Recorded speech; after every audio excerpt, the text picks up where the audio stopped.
a significant ruling. I'm pretty surprised by the investor reaction, which is meh, but perhaps there's some, overhang that's gone. Well, it's significant, and perhaps the reaction isn't so, bad right now, because this is only the compensatory damages. So there were $3 million for compensatory damages. That's for pain and suffering, to reimburse a person for what they went through.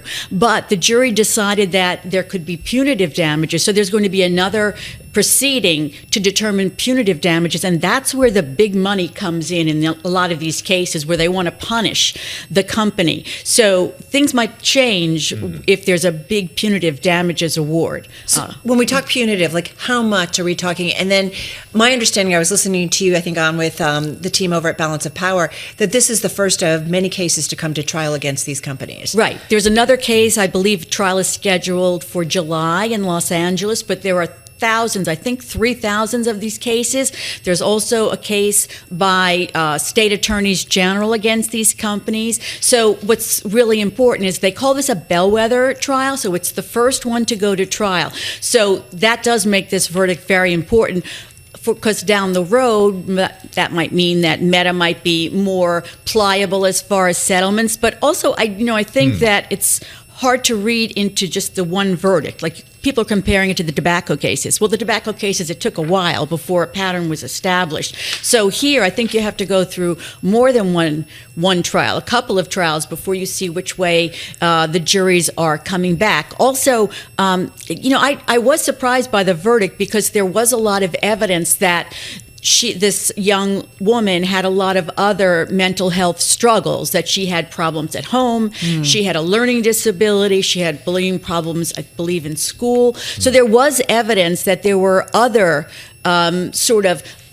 influences on her, not just Meta. And so another thing that strikes me as a parent is that, she was on these social media platforms like 16 hours a day or whatever, and where are her parents at that point? I don't think, I don't know what would happen if I had let my daughter be on, all those different hours. You raise a lot of good points, June, and I'm wondering, from a compensation standpoint, is there a chance, not just from the perspective of, punitive versus compensatory. Compensatory, thank you. But does it create some sort of precedent, that moving forward, this is how, and not necessarily a legal precedent, but this is how people are thinking about this technology?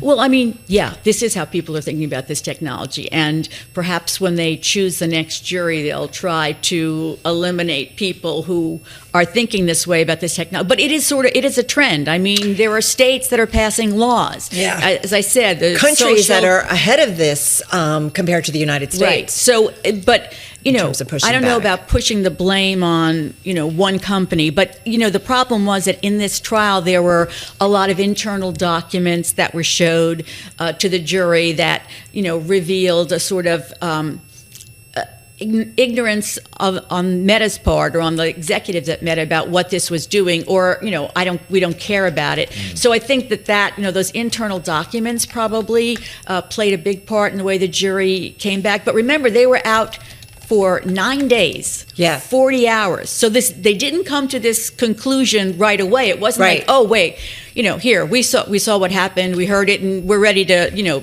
rain down on Meta and Google. Just real cookie. I'm a little hungry, perhaps. June, just real quickly, 30 seconds here. Can these two companies appeal, or is there any pushback? They'll wait until they get the punitive damages verdict in, and then they're already saying they're going to appeal. There's no doubt that there'll be appeals in this case. Okay, which is maybe why it explains too the stock reaction.